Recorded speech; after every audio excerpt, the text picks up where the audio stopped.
Hello, everybody. Intuition here.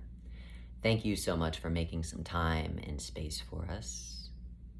We would like to discuss the idea of no. When to say no. That seems like quite an interesting dilemma that we all seem to face while we're in human form, is this idea of when can we say no? When is it appropriate to say no? When do we know that we know how to say no? For many of us, we simply are afraid to say no, and that causes us to say yes when we really mean no.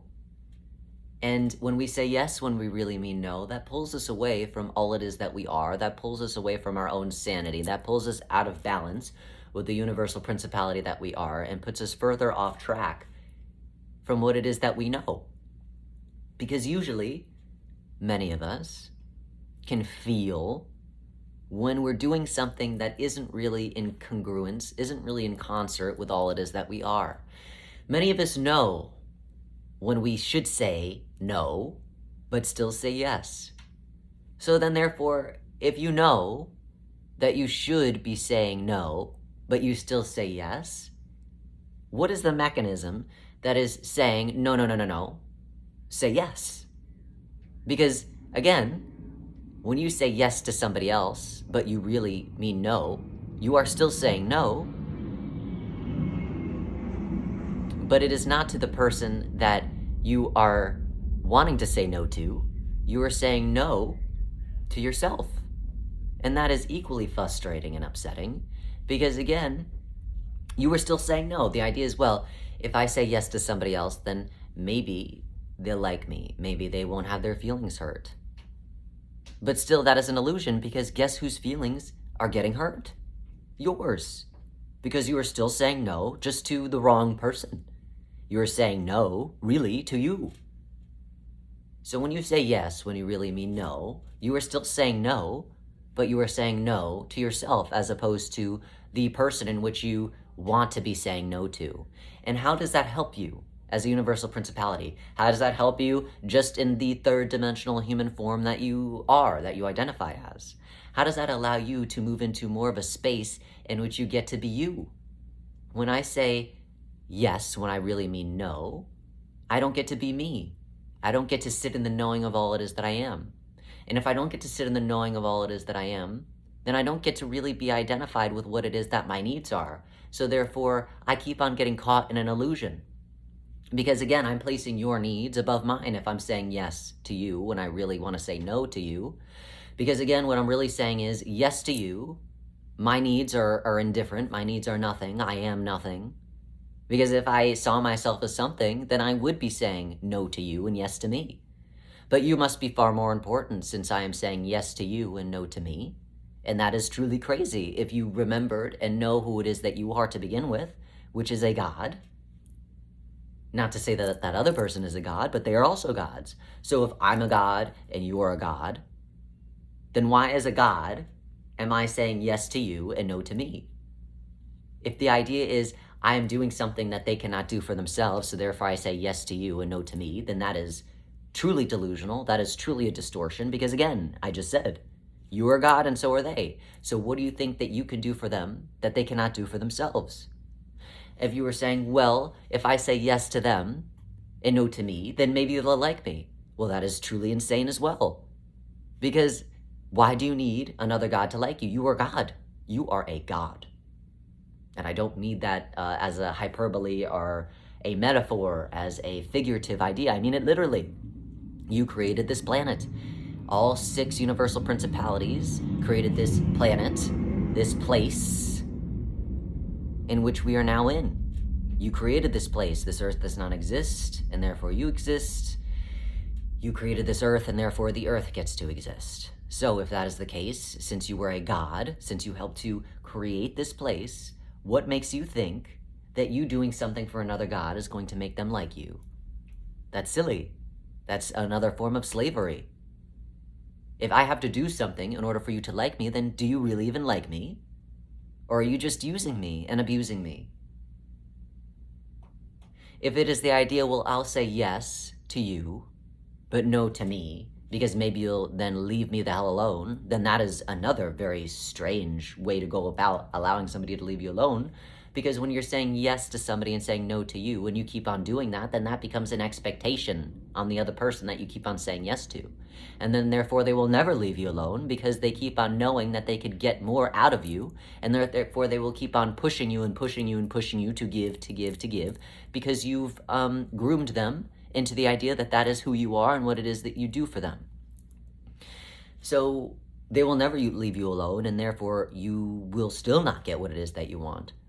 So in all those scenarios, and that is the only things that come to our understanding as to why you would say yes to somebody else and no to yourself, in all those scenarios, you do not get what it is that you want, and you push yourself farther away from who it is that you are, the remembrance of all it is that you are, and it makes you, in a way, miserable. Because again, when I'm doing something for somebody else that they can do for themselves, I'm not doing what it is that I need to do for me. And if I'm not doing what it is that I can do for me, then who the hell is doing it? No one else, because nobody can do what it is that I need to be done. Because that is your need. Nobody else knows what your needs are other than you. That is why you are you, and that person over there is them. They have separate needs. You have separate needs. But again, if you're running around trying to get everybody's needs met and not your own, then guess what happens? Everybody's needs get met in a way, not completely, because really the only person that could get their needs met is that person. So you will always fall short trying to get their needs met, because that's not your responsibility to take care of. That is their responsibility to take care of. And that's why they keep on demanding more of you, because you didn't meet my need yet. You didn't meet my need yet. You still didn't meet my need yet. And even if you did exactly what it is that they asked you to do, you'll never meet that need, because that is their need to meet.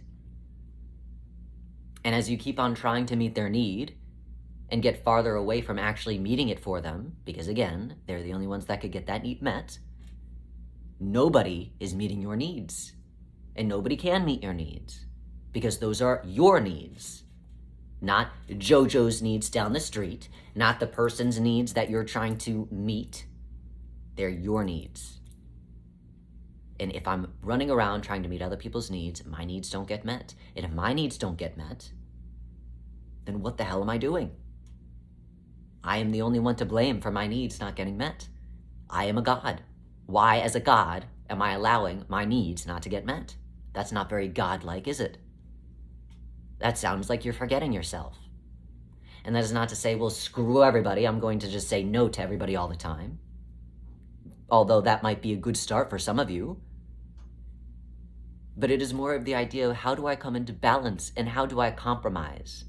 Not give, but compromise, and know that it is not my responsibility to get somebody else's need met, to do for somebody what it is that they can do for themselves, because that is the idea of enabling, and enabling only creates an addictive tendency on the other person's half and on your half.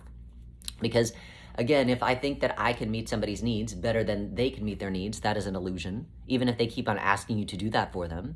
And eventually, it is this sick idea that, well, I get to put myself on a pedestal because I can do for them what it is that they cannot do for themselves. Look at how special and beautiful I am.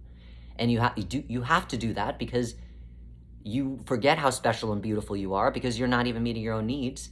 You only see that when you're meeting somebody else's needs, because that is all you end up doing anyway. And so therefore you have to be reminded that you're special and unique. And if you're not doing that through meeting your own needs, then you will have to put yourself into an illusion to think, look at how special I am. I'm doing something that somebody else cannot do for themselves. When in reality, you're not even doing that thing that you think that they cannot do for themselves, because you're still not doing it, because they're the only ones that could get that need met to begin with.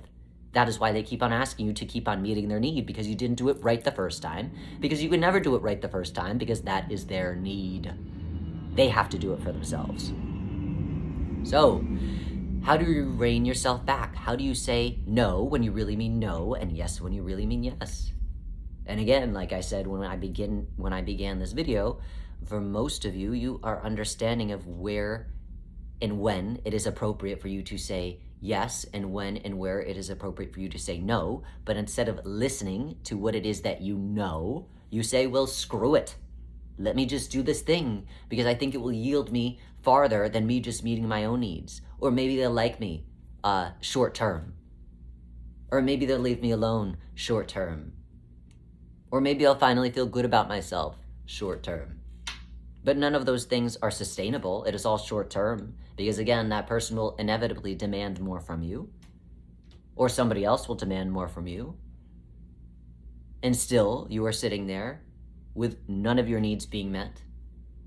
And you feeling crazy and chaotic because there are things that you need to attend to as a God, as a human being in form, that you will never get to attend to if you are meeting everybody else's needs, demands, desires, expectations, hopes, dreams, wants. And you are not here to live a life for somebody else, unless that is your choice. But if that's your choice, then why are you here? You could do that as a disembodied universal principality, by guiding them, by being selfless in that way. That might be more opportunistic. That would be more helpful. Because at least you really don't have the bodily needs that you do in physicality, so you won't have to, meet those if you were disembodied living for somebody else. But if you were in body and you're running around meeting everybody else's needs other than yours, and you do that long term, guess what happens? You become depressed. You become angry. You start hating people. You start withdrawing. You start becoming sick. You start becoming filled with dis-ease. And that runs rampant within your body because you are running around not getting your own needs met, not realizing that you have needs to begin with. And therefore you are shocked when your body demands something of you that you have not given your body. Because you've been running around giving things to everybody and their mother other than you, the most important individual that needs more than anybody else, which is you. So, how do you say no and mean it? How do you say no when you really mean no, and yes when you really mean yes? Is as simple as listening to what it is that that person is asking of you and seeing if you are willing to do it, not able to do it. I'm able to run a 50-mile marathon, I'm sure. Doesn't mean I'm willing to do it. Doesn't mean I want to do it. Doesn't mean I have the drive and motivation to do it. But sure, I'm sure I'm able to do it. It might take me time to finish that 50-mile marathon. But I could sure do it. So it's not if I'm able to do it, it's am I willing to do it? And it doesn't make you selfish if you're not willing to do that thing. But it does make you selfless if you keep on saying yes when you really mean no. And to be selfless is not such a great thing because you have a self. To be selfless when you have a self is just silly. Because if you have a self, then you need to sometimes, not all the time, be selfish. Now, if you don't have a self and you're disembodied, then be selfless all day long because you don't have a self to begin with. Therefore, you don't really have the bodily needs and demands that a physical third-dimensional body has. So be selfless all day long till the end of time. But again, if you're listening to this with human ears and human senses because you're in a human body, please listen to yourself. Listen to what it is that you're willing to do, not able to do. And when you genuinely know that you want to say no, say no. And know that you don't need to justify why you're saying no. Because you are a god. And gods don't justify themselves to other gods. Adults don't need to justify themselves to other adults. You're not a child. The other person that's demanding something of you is not your mommy and daddy. You don't owe anybody a justification or an explanation unless you are willing to give it. Otherwise, no. Well, why not? No. Well, but why? Why can't you do it? No. Just no. And leave it at that. Or don't. But have a choice in the matter. Do not again be under the illusion that I have no choice and I must say yes when I really mean no. I must give an explanation or a justification as to why I'm saying no. No, you must not do anything if you choose not to do it. So stand in your power. Stand in the remembrance of all it is that you are, because it is silly to do anything but.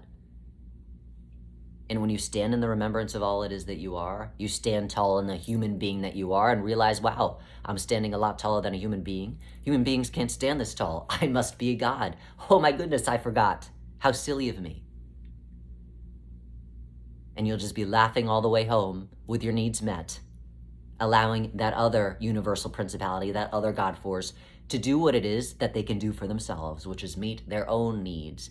Hopefully, not for the first time in their life, but hopefully creating a pattern for them which enables them to see their own worth, see their own principality, see their own power, and leave you the hell alone.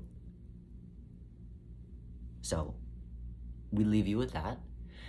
As always, we thank you for making space and time for us, and we wish you well on saying no and meaning it and feeling fantastic about saying it.